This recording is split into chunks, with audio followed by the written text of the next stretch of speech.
Yo guys, what's up guys? You might have saw by the thumbnail, but today we're going to go in depth of Mitchell Trubisky and Nick Foles comparison. Who I think should start. We're going to start with comparing their 2020 stats this year.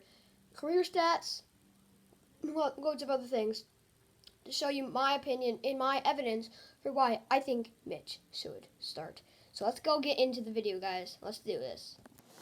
Now, like here you guys see, here's the picture of the stats between Mitchell Trubisky and Nick Foles.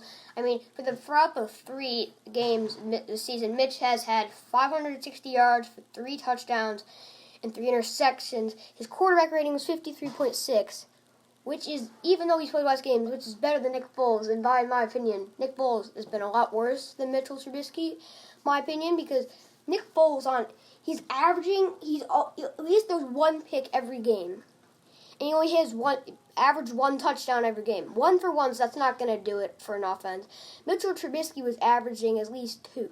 And for Bears offense that's struggling like this, seriously, this would help for them. This is also one of the reasons, I have other stuff to show you guys, one of the reasons that I think he should go back into the starting spot.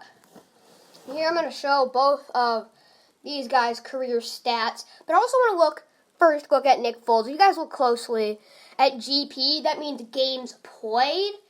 And look, Nick Foles in his 8-year career, 5 years in Philadelphia, 1 year in St. Louis for the Rams, 1 year in Kansas City, 1 year in Jacksonville. He's now in Chicago.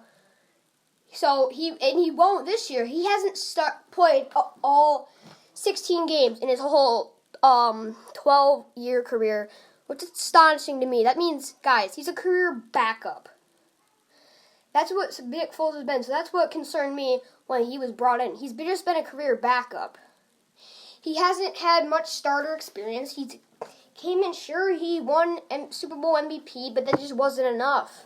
I mean, he has, in his yards and for all those seasons, he hasn't gotten, in a single season, hasn't been able to get 3,000 yards, but that's even crazier.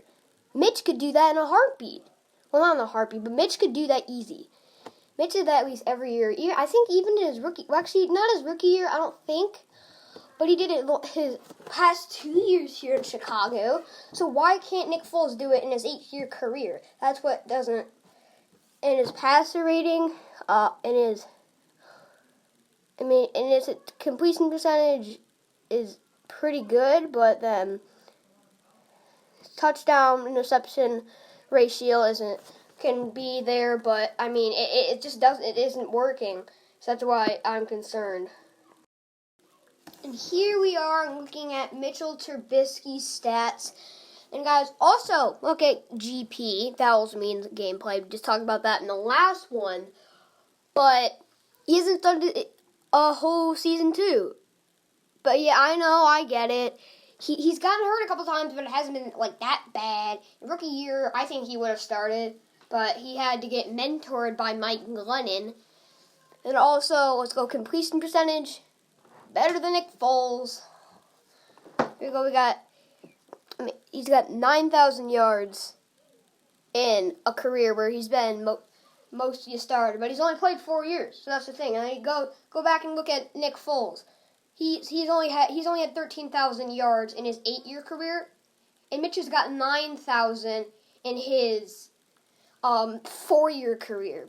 So look at the difference between. That's why I say Nick Foles is a career backup, and that's why Matt Nagy needs to make a change and give the starting job to Mitchell Trubisky, because otherwise it just isn't. Because Nick Foles, I mean, look at the yards. Let's go touchdowns. Mitchell Trubisky, his career ratio is 54 and 32.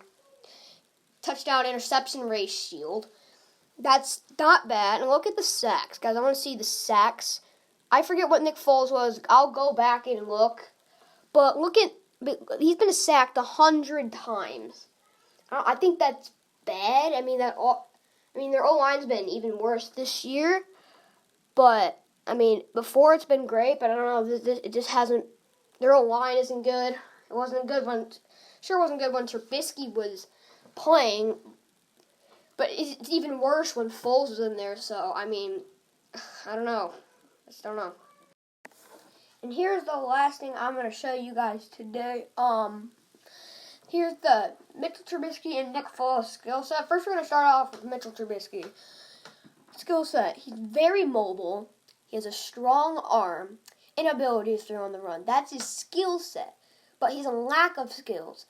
Forces balls into coverage, lacks ability to throw downfield, and lacks confidence. I think everyone could agree with that. That's pretty reasonable.